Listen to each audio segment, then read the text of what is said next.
Herkese salam. Mən Raif.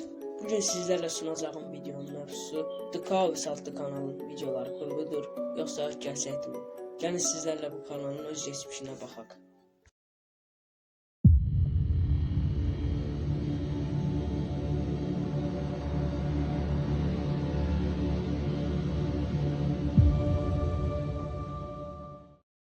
Tarixlər 2023-cü ilin mayın 27-sini göstərir.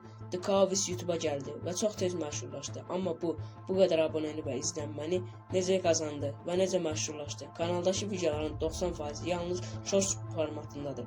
Cəmi 700 videonun yalnız 25-i uzundur. Qalanı isə sadəcə mənhatlar və qısa videolardır. The Kavis ancaq qız oyuncularla PvP edirdi. Oğlanlarla isə PvP ayda sadəcə 2 dəfə edərdi. Bəs bu nə deməkdir? Oyuncuların əsl gücünü yoxlayırmı, yoxsa sadəcə rol oynayır? Mənə görə rol oynayır, çünki bu PvP'lər daha çox bir senari kimidir, real PvP deyil. The Kavis videolarında Dream'i yendiyini iddia edir və həqiqətən də yenir, amma bu videolar heç gerçəkçi gəlmir. Bu görüntülərə baxın, burada Dream onu aşağı atır və The Kavis əməlci edib qurtulur. Amma bura baxın, The Kavis aşağıda TNT tuzağı eləyəndə Dream'in yuxarıda boş-boş baxması sizə heç qəribə gəlmir? Sizdə bunun real Dream olmasının ehtimali var. Dream'in stili belə deyil. Yaxşı, Dream'i keçdim.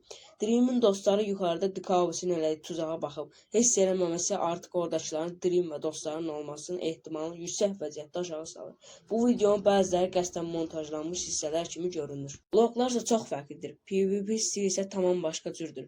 Dream'in tipik oyunu tərzi belə olmamalıdır. Hətta animasiyalar belə təbii deyildir. Əksinə montajlanmış, çox düzəldilmişdir.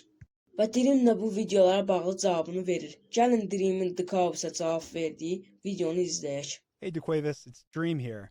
And I love your video, man. That video was awesome. I mean, you own me and you do these epic trick shots and all these cool tricks. And actually you do that in a lot of your videos.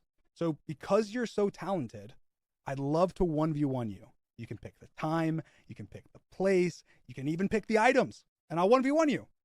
And I will beat you so badly, you will cry. Dream bu videodan sonra kanalında bir shorts paylaşdı. Bu shortsda isə Dream intikamını alır. Yəni The Kavis də bu səfər həqiqətən PvP eləmişdi və PvP'ni Dream qazandı. PvP'də isə Bedwars'da vs atırdılar və qazanan $100.000 ucuzandan alırdı. The Kavis isə geri çəkilmək fikrində değildi və The Kavis Dream'ə bir cavab videosu atdı. Gəlin bu videonu da sizlərlə birlikdə izləyək.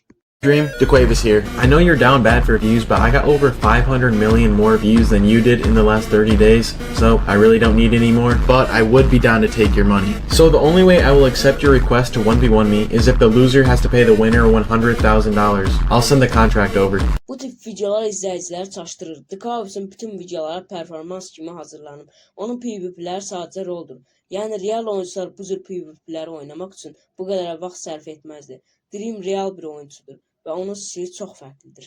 Dream və The Kavis hər nə qədər kimin ən yaxşı Minecraft oyuncusu olduğunu tartışsalar, bu ən yaxşı Minecraft oyuncusunun Technoblade olduğunu dəyişməz. Whoa, is he some kind of king?